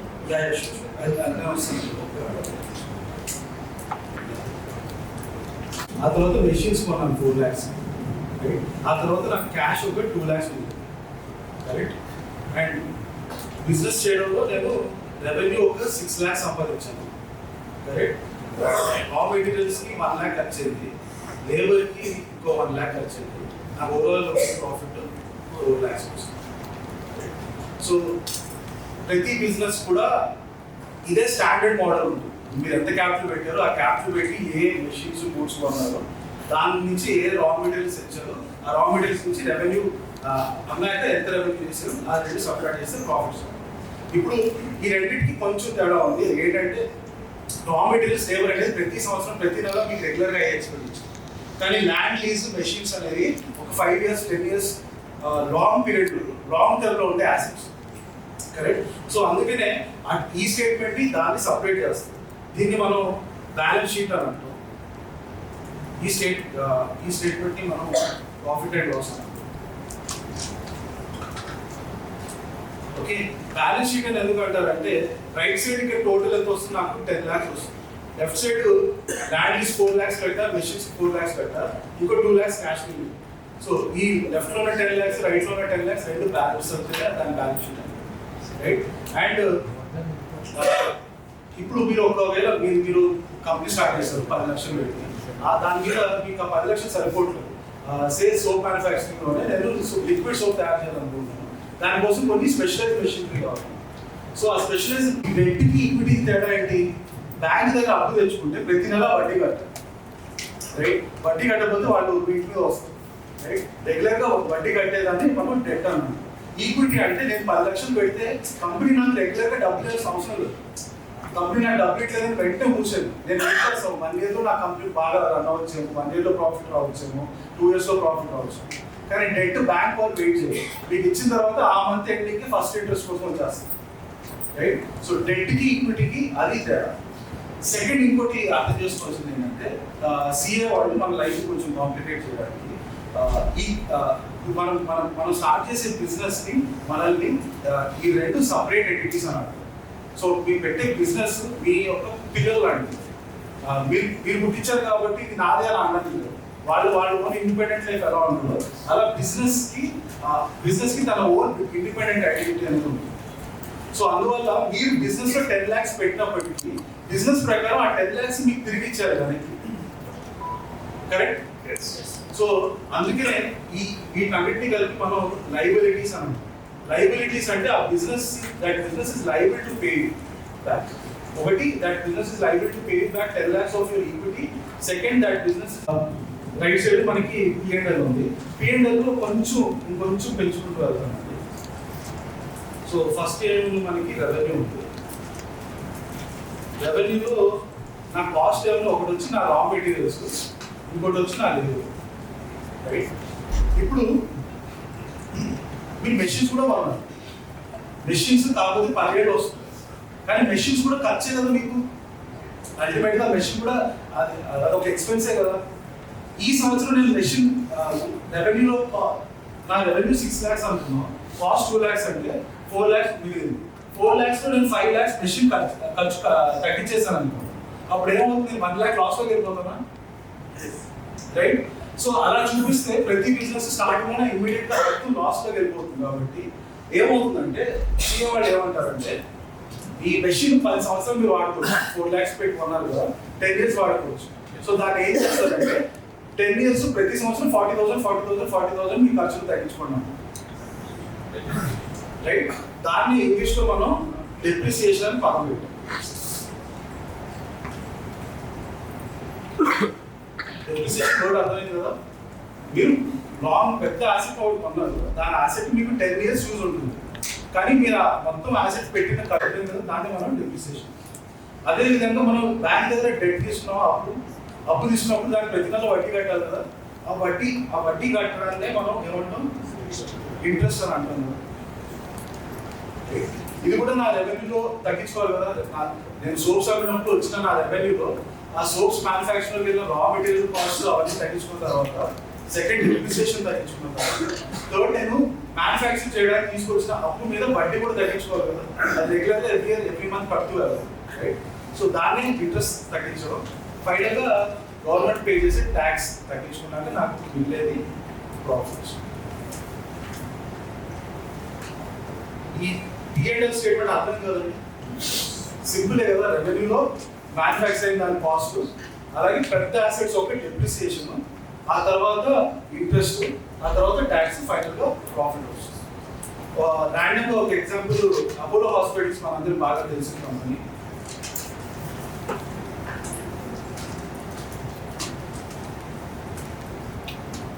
Apollo hospitals screener website మీద సింపుల్ గా నేను ఇక్కడ సర్చ్ ఫర్ కంపెనీలో అపోలో హాస్పిటల్స్ అని టైప్ చేస్తాను, అక్కడి నుంచి ఈ పేజ్ వచ్చింది.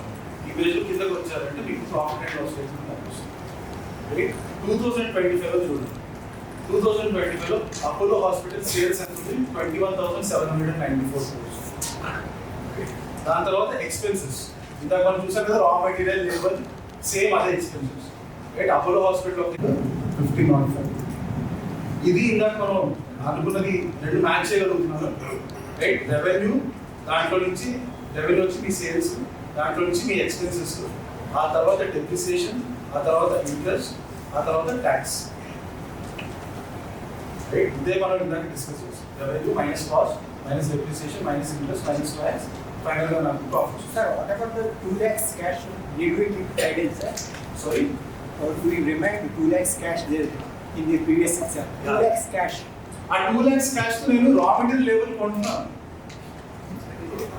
2 lakhs క్యాష్ తో So 10 lakhs minus 2 lakhs you said. Yeah. 2 lakhs still we have, sir. Correct I not saying. ఆ 2 lakhs నా బ్యాలెన్స్ షీట్ లో ఉంది కదా, ఆ 2 lakhs తో నేను రా మెటీరియల్ లేబర్ కొంటున్నాను. ఆ 2 lakhs ఏం చేస్తాను? రా మెటీరియల్ లేబర్ కి నాకు 2 lakhs ఖర్చు అవుతుంది. దాని తర్వాత అమ్మినప్పుడు నాకు సేల్స్ రెవెన్యూ వస్తుందా? ఎంత వస్తుంది? 6 lakhs వస్తుందా? 6 lakhs no only this expense Yeah. we remove it. 6 lakhs లో ఈ 6 lakhs లో ఆ 2 lakhs ఏదైతే ఉందో నాకు రివర్స్ వచ్చేసింది కదా, రా మెటీరియల్ లేబర్ అయిన ఖర్చు ప్లస్ 4 lakhs ప్రాఫిట్ వచ్చింది కదా, depreciation minus interest minus tax, final గా ప్రాఫిట్ వచ్చింది. సో మీరు సింపుల్ గా స్క్రీనర్ వెబ్సైట్ లోకి వెళ్ళి ఎనీ కంపెనీ నేమ్ టైప్ చేస్తే ఆ కంపెనీ యొక్క సేల్స్, ఎక్స్పెన్సెస్, డెప్రిసియేషన్, ఇంట్రెస్ట్ ఇవన్నీ చూసుకోవచ్చు. ఇప్పుడు ఫైనల్ గా అపోలో హాస్పిటల్ మంచి కంపెనీ కాదా నాకు ఎలా తెలుస్తుంది? ROE కావాలి. నాకు వచ్చిన ప్రాఫిట్ ఎంత 50.5, రైట్? ఇది నాకు న్యూమరేటర్ కదా, ROE ఏంటి? Profit by capital. 50.5 న్యూమరేటర్ వచ్చేసి కింద డినామినేటర్ నాకు ఈక్విటీ కావాలి. ఈక్విటీ ఎక్కడ దొరుకుతుంది నాకు? ఈక్విటీ ఎక్కడ దొరుకుతుంది? ఇంత బ్యాలెన్స్ షీట్ చూసాను కదా, బ్యాలెన్స్ షీట్ లో liabilities, assets. So ROE part clear అయింది. బ్యాలెన్స్ షీట్ ఏంటంటే బేసిక్ డెఫినేషన్స్ అయితే క్లియర్ అయ్యాయి కదా. నెక్స్ట్ ఓకే, మీరు ఒక కంపెనీ ROE చూసారు, ROE బాగుంది, మరి ఈ కంపెనీలో పెడితే అది ఫ్యూచర్ లో పెరుగుతుందా లేదా, ఎంత పెరుగుతుంది అనేది ఎలా తెలుస్తుంది అని అంటే, దానికి మనకున్న simple formula share price is equals to earnings per share into E/E అంటారు. సో మీరు స్టాక్ మార్కెట్ లో ఏదైతే ప్రైజెస్ చూస్తారో, CNBC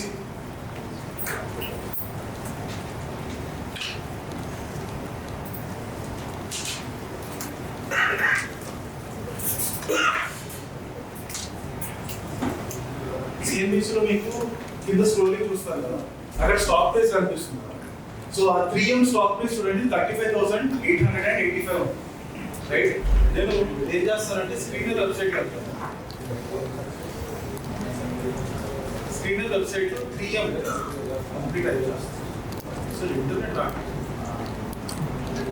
రీలోడ్ వల్ల మీకు తెలుసు ప్రస్తుతం ఉన్న రెంట్ వాళ్ళు పంపించేసి కొత్త వాళ్ళని పెడితే మేబీ 50,000 రెంట్ వస్తున్నారు. బట్ రీలోడ్ పడిందని చూసి వచ్చిన వెంటనే ఆ ల్యాండ్ ప్రైస్ 1,00,000 నుంచి 10 లక్షలు పెరిగిపోతుందా? ఎందుకు? ఫ్యూచర్ లో నాకు ఈ ల్యాండ్ లో నుంచి చాలా రేట్లు తెచ్చుకోవచ్చు నేను మనసుకు, రైట్? సో ఏథర్ ఎనర్జీలో ఏం జరుగుతుంది, ఈ రోజు లాస్ లో ఉన్నప్పటికీ ఫ్యూచర్ లో ఏథర్ ఎనర్జీ నుంచి నాకు చాలా ప్రాఫిట్స్ వస్తాయన్న హోప్ తో PE బాగా పెరిగిపోతుంది. సో మీ షేర్ ప్రైస్ పెరగాలంటే ఇదే EPS అన్నా పెరగాలి లేదా PE అన్నా పెరగాలి. దాంట్లో PE బాగా పెరిగిపోయినా షేర్ ప్రైస్ బాగా పెరిగిపోయింది. That's what is happening. Now morning మనం ఒకసారి పొందాడ చూద్దామండి. పొందాడ స్టాక్ ప్రైస్ చూస్తే అరౌండ్ 2023 ఈ టైంలో లిస్ట్ అయింది. మార్నింగ్ చెప్పారు కదా, around July ending August ending కల్లా లిస్ట్ చేసాము అని. అక్కడి నుంచి సూపర్ గా పెరిగి IPO స్టాక్ స్ప్లిట్ చేశారు, అది మీనింగ్ ఆలోచన మీకు. స్టార్టింగ్ 30 రూపీస్ ఉంది స్టాక్ ప్రైస్, అక్కడి నుంచి దగ్గర 700 పెరిగింది. ఓకే, సో స్టాక్ ప్రైస్ అనేది మినిమం 20 times పెరిగింది. ఇది అర్థమైంది కదా, 30 to 600 700. ఇప్పుడు 2023లో 18 crores డబుల్ అయిన ప్రాఫిట్, 2024లో 46 crores 2.5 times అయిన ప్రాఫిట్, 2025లో 115 crores అగైన్ 2.5 times అయిందా, తర్వాత 172 TTM లాస్ట్ 12 months లో 172 crores. బేసిక్గా ఏంటి, ఈ share price is equals to EPS into P/E ఫార్ములాలో EPS regular గా డబుల్ అవుతూ వస్తుందా? EPS అంటే నథింగ్ బట్ ప్రాఫిట్ కదా, ప్రాఫిట్ లో చూస్తున్నా కదా డబుల్ అవుతూ రావాలి, రైట్? ప్రాఫిట్ డబుల్ అవుతుంది అంటే share price is equals to EPS into P/E లో ఒక ఫ్యాక్టర్. EPS డబుల్ అవుతుంది అంటే మీ షేర్ ప్రైస్ కూడా డబుల్ అవ్వాలి కదా, రైట్? అండ్ క్లియర్ గా మీకు షేర్ ప్రైస్ కనిపిస్తుంది 30 రూపీస్ దగ్గర నుంచి 600 పెరిగింది. 30 రూపీస్ ఉంటుంది ఇక్కడ స్టార్టింగ్ లో, అక్కడి నుంచి 600 700 20 times పెరిగింది. ఎందుకు పెరిగింది? EPS ఎవ్రీ ఇయర్ డబుల్ అవుతూ వస్తుంది, రైట్? ఇప్పుడు మీరు చూసారంటే ఇందాక నేను చూపించిన దాంట్లో EPS ఇంకా తగ్గలేదు, EPS ఇంకా పెరుగుతూనే వెళ్తాం, ఇంకా డబుల్ అవుతుంది. కానీ స్టాక్ ప్రైస్ చూస్తే ఆల్మోస్ట్ జూలై నుంచి స్లో అయిపోయింది. జూలై నుంచి స్టాక్ ప్రైస్ ఎక్కడ ఉంటుందో ఇప్పుడు కూడా అక్కడే ఉంది, రైట్? కంపెనీ ప్రాఫిట్స్ చూస్తే మాత్రం ప్రాఫిట్స్ ఇంకా డబుల్ అవుతున్నాం, కానీ స్టాక్ ప్రైస్ మాత్రం అదే లెవెల్లో. ఎందుకు అంటే దానికి కారణం అది అర్థం చేసుకోవాలంటేనే మనం స్టాక్ ప్రైస్ ఈక్వల్స్ EPS లో PE అంటే ఏంటనేది అర్థం చేసుకోవాలి. ఓకే, ఇప్పుడు ఒక చిన్న ఆల్జిబ్రాయిక్ ఫార్ములా చెప్తాను. A into P is equals to C అన్నాం. ఓకే, ఇప్పుడు ఏని నేను డబుల్ చేశాను అనుకో, Bని హాఫ్ చేశాను అనుకో, నాకు ఏమొస్తుంది? మళ్ళీ C వస్తుంది కదా, సేమ్ వస్తుంది కదా. సో నా ఏ డబుల్ అయినప్పటికీ B హాఫ్ అవడం వల్ల ఈ డబుల్ హాఫ్ క్యాన్సిల్ అయిపోయి మళ్ళీ సేమ్ వస్తుంది. పొందాడ కేసులో మనకి స్టాక్ ప్రైస్ అలాగే ఉండిపోవడానికి కారణం కూడా అదే. నా ఈపీఎస్ డబుల్ అయింది కానీ నా పిఈ హాఫ్ అయిపోవడం వల్ల డబుల్ అయిన ఈపీఎస్ హాఫ్ అయిన పిఈ రెండు క్యాన్సిల్ అయిపోయి షేర్ ప్రైస్ అదే లెవెల్లో ఆగిపోయింది. ఈ పాయింట్ అర్థం కదా. పిఈ అంటే ఏంటో నేను చెప్తాను, బట్ ఇది అర్థమే కదా ఎందుకు అవుతుందని. ఒకటి డబుల్ అవుతుంది, ఇంకొకటి హాఫ్ అవుతుంది. డబుల్ హాఫ్ రెండు క్యాన్సిల్ అయిపోతే యాజ్ ఇట్ ఈస్ ఎక్కడ స్టార్ట్ అయ్యారో అక్కడ ఎండ్ అవుతుంది. ఆ ల్యాండ్ లో మీకు ఒక 10,000 రెంట్ వస్తుంది. ఆ ల్యాండ్ ని మీరు కొన్నారు, 1 lakh ఇచ్చి కొన్నారు, దాంట్లో 10,000 రెంట్ వస్తుంది. మీ ఫ్రెండ్ వచ్చి చెప్తాడు, బాబు బెంగళూరులో ఒక ల్యాండ్ ఉంది, 2 lakhs ఉంది, కొంటావా అంటారు. రైట్? ఇప్పుడు మీకు బెంగళూరు గురించి అసలు ఐడియానే లేదు. బెంగళూరులో రియల్ ఎస్టేట్ ఎంత, కల్చర్ ఎంత, రేట్ ఏమి ఐడియానే లేదు. మరి బెంగళూరులో 2 lakhs ల్యాండ్ నేను కొనాలా వద్దా అని ఎలా డిసైడ్ చేస్తాను? సింపుల్ గా ఎలా డిసైడ్ చేయాలంటే, ఈ హైదరాబాద్ లో ఉన్న ల్యాండ్ 1 lakh ఇచ్చి కొన్నారు, ల్యాండ్ లో వచ్చే రెంట్ ఎంత 10,000. మన ఆర్ఓఈ ఫార్ములా గుర్తుంది కదా, ప్రాఫిట్ బై పెట్టుబడి, right? Profit by capital, profit by equity, right? దాన్ని రివర్స్ చేసాం అనుకోండి, రైట్? ప్రైస్ బై ఈక్విటీ వస్తుంది, రివర్స్ చేస్తాం. సింపుల్ గా హైదరాబాద్ లో నేను 1 lakh పెట్టిన ల్యాండ్ లో డివైడెడ్ బై 10,000 నాకు మంత్లీ వచ్చే రెంట్ కి చేస్తే నాకు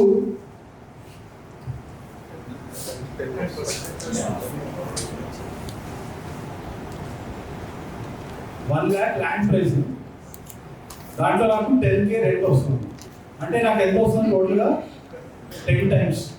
10 times of my rent is my value of the land. ఇది అర్థమైందా? రైట్? సింపుల్ గా ఇది. సో ఇప్పుడు నేను బెంగళూరులో అంతా వచ్చి నాకు చెప్తాడు, బెంగళూరులో 2 lakhs ల్యాండ్ ఉంది, కొంటావా లేదా అని అడుగుతాడు. అప్పుడు నేను ఎలా డిసైడ్ చేస్తాను? నేను అతను డైరెక్ట్ ఏం అడుగుతానంటే, బాబు ఆ ల్యాండ్ రెంట్ ఎంత వస్తుంది అడుగుతాను. అతను కనుక ఆ ల్యాండ్ లో రెంట్ 20,000 వస్తుంది అన్నాడు అనుకో, 20,000 into 10 times 2 lakhs. అప్పుడు totally justified for me. Hyderabad లో నా ల్యాండ్ లాగా బెంగళూరులో ల్యాండ్ కూడా నేను కొనుక్కోవచ్చు. రెండిట్లో సిమిలర్ టైప్ ఆఫ్ రిటర్న్స్ వస్తుంది. అదే అతను ఆ ల్యాండ్ లో రెంట్ 50,000 వస్తుంది అన్నాడు అనుకో, అప్పుడు ఏంటి? 50,000 into 10 times 1.5 lakhs. అప్పుడు మీరు ఏం చెప్తారు? బాబు నువ్వు చెప్పే 2 lakhs ల్యాండ్ 1.5 lakhs అయితే నేను కొంటాను, 2 lakhs అయితే నాకు అవసరం లేదు, చాలా కాస్ట్లీగా ఉంది, నాకు అనవసరం. ఈ పాయింట్ అర్థం కదా. ఈ 10 times 15 times నంబర్ ఏదైతే ఉందో 10 times ని, దీన్నే మనం వాల్యుయేషన్ అని అంటాం. Nothing but price to earnings. ఎలా వస్తుంది అని అంటే, హాస్పిటల్ కంపెనీ చూస్తారు. హాస్పిటల్ కంపెనీ దగ్గరగా నాకు అపోలో హాస్పిటల్ చూసాం, 1,500 crores వచ్చింది ప్రాఫిట్.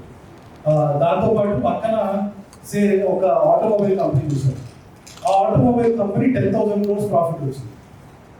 రైట్? ఈ హాస్పిటల్ కంపెనీ బాగుందా, ఆటోమొబైల్ కంపెనీ బాగుందా ఎలా తెలుస్తుంది?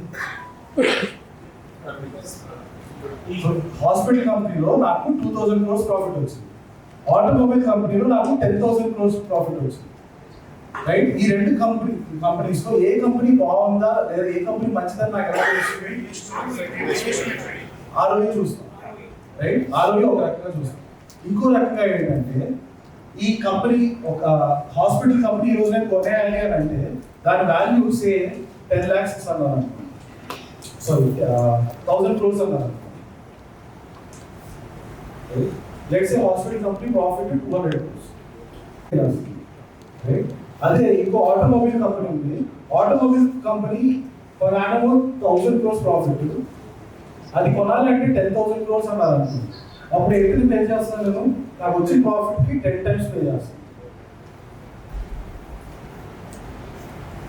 హాస్పిటల్ కంపెనీ దానికి 5 times పే చేస్తాను, ఆటోమొబైల్ కంపెనీ దానికి 10 times పే చేస్తాను. అంటే నేను ఆటోమొబైల్ కంపెనీ చాలా కాస్ట్లీగా కొంటున్నాను, హాస్పిటల్ కంపెనీ నాకు చాలా చీప్గా వస్తుందా? సో ఒక కంపెనీ ఇంకో కంపెనీ రిలేటివ్ బేసిస్ గా ఏది చీప్ ఏది కాస్ట్ మనకి తెలుసుకోవడానికి one of the easiest way ఈ price to earnings, P by E. పేరు రమేష్ ఉన్నాడు అంటే ఈ 10 friends లో ఒక ఫ్రెండ్ పేరు రమేష్. ఈ రమేష్ దగ్గరికి సురేష్ అతను వచ్చి అడుగుతాడు అన్నమాట, బాబు నీకు ఈ కంపెనీలో 1 lakh పెట్టుబడి పెట్టావు కదా, దానికి 40,000 వచ్చింది కదా, నేను నీకు ఆ 1 lakh ఇచ్చేస్తాను, నా కంపెనీ ఇచ్చేస్తా, నాకు ఈ షేర్ నాకు ఇచ్చేసాను. ఓకే, 1 lakh ఇస్తాను, ఈ షేర్ నాకు ఇచ్చేసి ఆ 40,000 నేను తెచ్చుకుంటాను. రమేష్ సురేష్ అమ్మేస్తాడు. రమేష్ ప్రకారం కూడా 1 lakh కి 40,000 పెట్టుబడి వస్తే చాలు.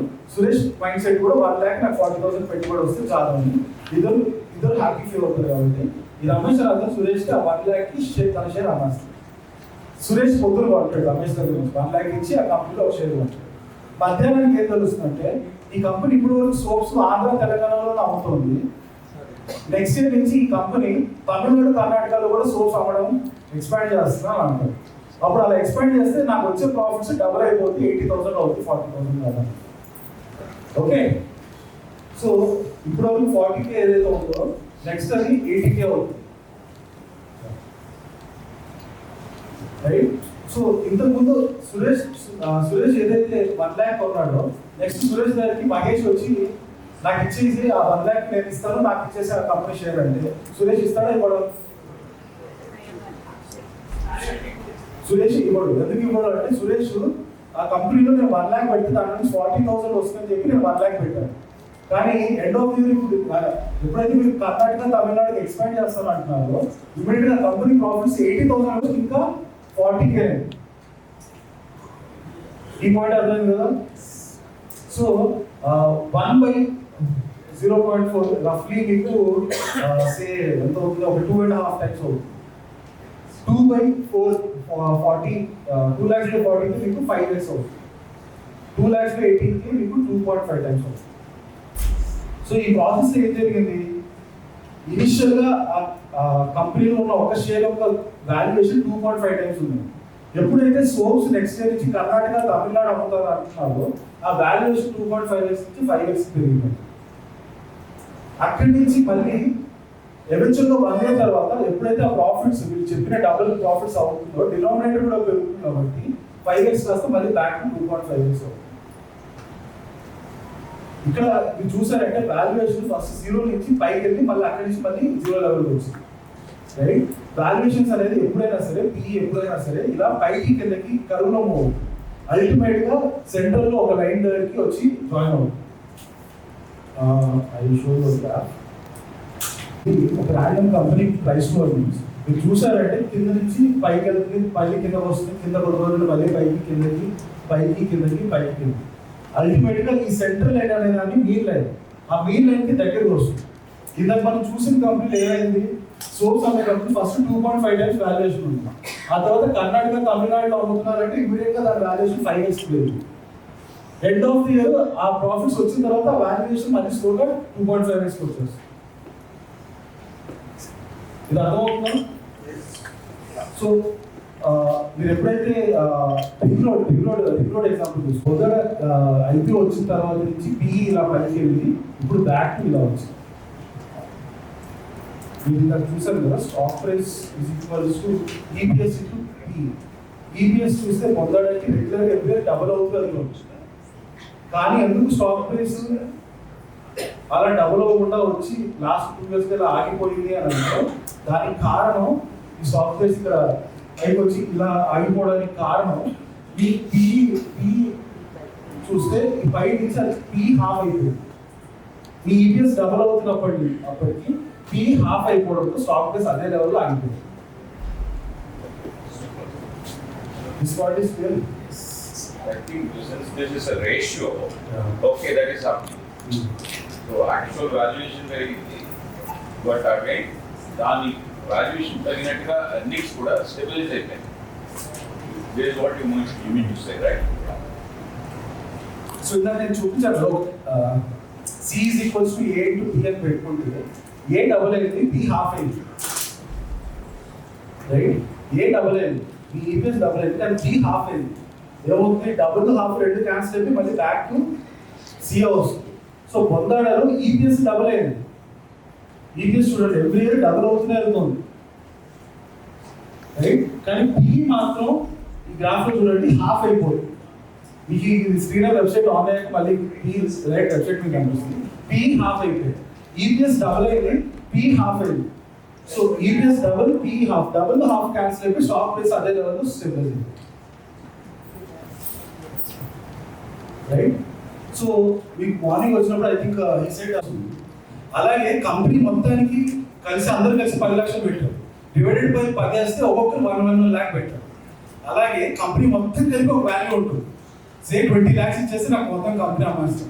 ఒక్కొక్క షేర్కి ఎంత అవుతుంది డివైడెడ్ బై 10 చేస్తే పర్ షేర్ వాల్యూ 2 lakhs అవుతుంది. అలా ఈబైలో న్యూమరేటర్ వచ్చి overall market cap divided by number of shares, denominator EPS వచ్చి overall profit divided by number of shares. Nothing but overall value of the company divided by the overall profits of the company. What it is not a great investment if you pay too much for the stock. This is nothing but మనం ఇంతసేపు discuss చేసాం. ఏంటంటే ఆయన అనేది company చాలా great company, దాని earnings చూస్తే double అవుతుంది. But it is not a great investment if you pay too much for the stock. ఎందుకు? మీరు హై వాల్యుయేషన్ అప్పుడు కొంటే ఆ వాల్యుయేషన్ హాఫ్ అయిపోవడం వల్ల మీ అర్నింగ్స్ డబుల్ అయినప్పటికీ ఇది డబుల్ అది హాఫ్ రెండు క్యాన్సిల్ అయిపోయి మీ స్టాక్ ప్రైస్ అక్కడే ఆగింది. రైట్? మనం ఇంతసేపు డిస్కస్ చేసిన అల్టిమేట్లీ పోదు. Great investment, great company may not be a great investment. పొందడం చాలా మంచి కంపెనీ అయ్యొచ్చు, కానీ మీరు జూలైలో పోయి ఆ స్టాక్ కానీ కొనుండి ఉంటే మీ ఇన్వెస్ట్మెంట్ బ్యాడ్ ఇన్వెస్ట్మెంట్. పొందడం కంపెనీ ఏం ప్రాబ్లం లేదు, కంపెనీ ఈపీఎస్ ఆల్రెడీ ఇంకా డబుల్ అవుతూనే వెళ్తుంది, కానీ మీరు వెళ్ళి హై పీలో కొన్నారు. ఆ పీ కూల్ ఆఫ్ అవడం వల్ల ఈపీఎస్ పెరిగినప్పటికీ పీ తగ్గడంతో రెండు క్యాన్సిల్ అయిపోయి మీ స్టాక్ ప్రైస్ అక్కడ ఆగిపోతుంది. How long does the PE prevail? P ఎప్పుడు అంటే మళ్ళీ ఇందాక కోకాపేట మీకు ఇంటి ముందు ఒక ఇన్నర్ రింగ్ రోడ్ పడి ఇంటర్ గా ఇంకా అవుటర్ రింగ్ రోడ్ పడింది మళ్ళీ అలా ఇప్పుడు మన బొందాడకి బిఎస్ఎన్ఎల్ నుంచి ఎప్పుడైతే వాళ్ళకి 400 crore ఆఫర్ వచ్చిందో రేపు ఇంకెప్పుడు అదాని నుంచి ఇంకో పెద్ద ఆఫర్ వస్తే అప్పుడు మళ్ళీ పైకి అంటే ఆ యొక్క 10 రోజులు ఉంటుంది అంటే సేమ్ ఇది సైకిల్ రిపీట్ అవుతుంది, పైకి వెళ్ళడం కిందకి రావడం, పైకి వెళ్ళడం కిందకి రావడం. So it is there is no fixed like 2 years 3 years ఇంత టైం, అంత టైం ఉన్నట్టే మనిషి వస్తుంది. కంప్యూటర్ అమ్మడం చేసేస్తారు. సో మళ్ళీ మనం చూసాం కదా రెవెన్యూలో నుంచి కాస్ట్ సపరేట్ చేశాను. కాస్ట్ తర్వాత డెప్రిసియేషన్ తర్వాత ఇంట్రెస్ట్ తర్వాత ట్యాక్సెస్. ఇప్పుడు న్యూస్ వచ్చింది. ఏంటి news? RBI cuts repo rate by 50 basis points.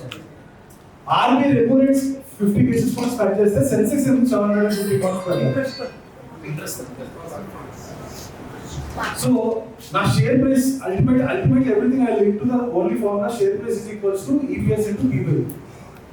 RBI ఎప్పుడైతే రెపో రేట్స్ కట్ చేస్తుందో నా రెవెన్యూ మైనస్ దాంట్లో ఇంట్రెస్ట్ తగ్గిపోతుందా, ఇంట్రెస్ట్ మైనస్ సబ్ట్రాక్షన్ తగ్గిపోతుందా, దానివల్ల నా ప్రాఫిట్స్ పెరుగుతాయా? ప్రాఫిట్స్ పెరిగితే ఈపీఎస్ పెరుగుతుంది, ఈపీఎస్ పెరిగితే షేర్ ప్రైస్ పెరుగుతుంది, షేర్ ప్రైస్ పెరిగితే ఓవరాల్ గా సెన్సెక్స్ పెరుగుతుంది. So RBI repo rate 50 basis points cut చేస్తే మార్కెట్ 750 points పెరుగుతుంది. ఫ్లో అర్థమైంది కదా? How interest rate cut is connected to Sensex performance. ఏదైతే గవర్నమెంట్ డిఫెన్స్ మీద స్పెండ్ చేస్తుందో దాంట్లో 70% ఆల్మోస్ట్ 70% లోకల్ ఇండియన్ కంపెనీస్ కి ఇస్తాం, రష్యా దగ్గర కొనమని చెప్పారు. సో దానివల్ల ఏమవుతుంది? మార్కెట్లోనే డిఫెన్స్ కంపెనీస్కి ఏంటి అల్టిమేట్గా వాటి రెవెన్యూ పెరుగుతుందా? రెవెన్యూ పెరిగితే వాటి ప్రాఫిట్స్ పెరుగుతాయా? ప్రాఫిట్స్ పెరిగితే ఈపీఎస్ పెరుగుతుందా? ఈపీఎస్ పెరిగితే షేర్ ప్రైస్ పెరగాలి. రైట్? ఎప్పుడైతే ఈ న్యూస్ వచ్చిందో అప్పటి నుంచి చూడండి, this is the stock of HAL. HAL చూడండి మీకు ఆల్మోస్ట్ 6.7 times పెరిగింది. రైట్? న్యూస్ వచ్చింది 1st February 2012. అక్కడి నుంచి ఆ తర్వాత విదిన్ 1.5 year 6.7 times పెరిగింది. కనెక్షన్ అర్థమైందా? బడ్జెట్ లో 70% క్యాపెక్స్ ఇండియన్ కంపెనీస్ అంటున్నారు. అంటే దాని అర్థం ఇండియాలో ఉండే డిఫెన్స్ రిలేటెడ్ కంపెనీస్ రెవెన్యూస్ పెరుగుతాయి. రెవెన్యూస్ పెరిగితే అల్టిమేట్ గా ఫ్లో అవుతుంది, ప్రాఫిట్స్ పెరుగుతాయా? ప్రాఫిట్స్ పెరిగితే దానివల్ల ఈపీఎస్ పెరుగుతుందా? ఈపీఎస్ పెరిగితే దానివల్ల స్టాక్ ప్రైస్ పెరుగుతుందా? ఫ్లో అర్థమైంది కదా? అండ్ ఇక్కడికి వచ్చాక కొంచెం స్టెబిలిటీ అవడం ఏంటి? సేమ్ ఇంత బొందాడలో చూసినట్టు న్యూస్ వచ్చినప్పుడు బిఎస్ఎన్ఎల్ వచ్చినప్పుడు ఇమీడియట్ ఫస్ట్ వాల్యుయేషన్ చూస్ చేస్తారు.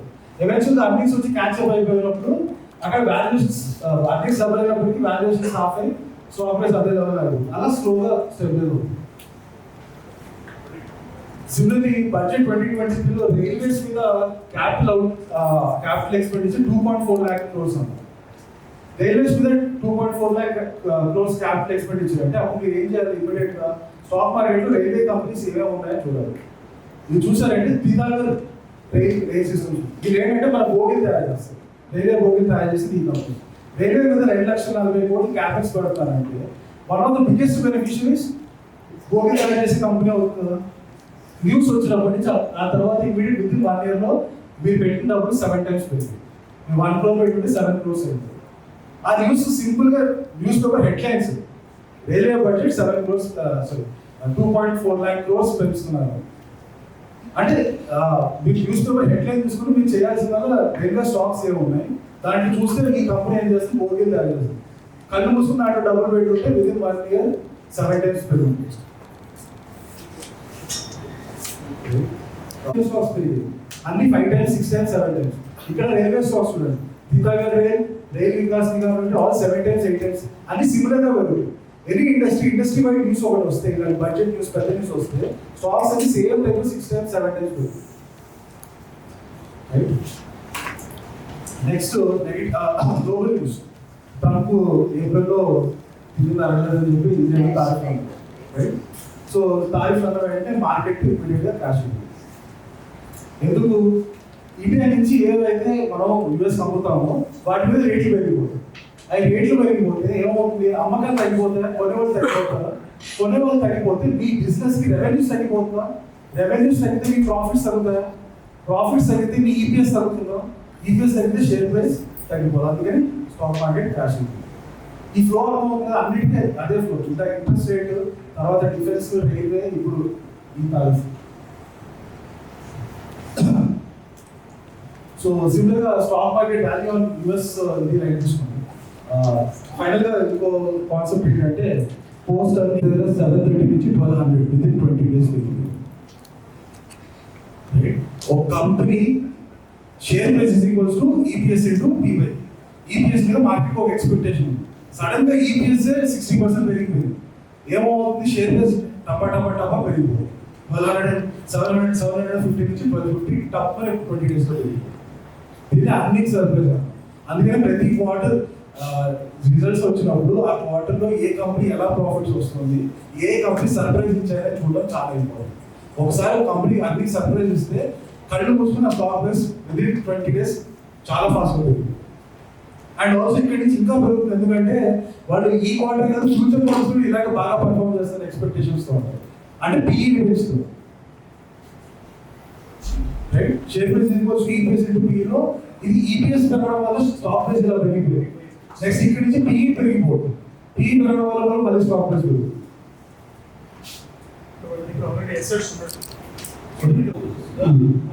Other income 70 crores. Other income మీరు చూడండి మిగతా సంవత్సరం 1 crore 2 crores అలా ఉంటుంది.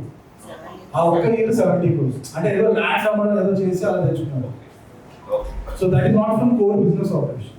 So market will always be cautious about it. ఈ నిజం కోర్ బిజినెస్ నుంచి వచ్చిందా లేక ఇంకెక్కడ బయట నుంచి తెచ్చావా? ఈ బిజినెస్ ఇంకా వీక్గానే ఉంది.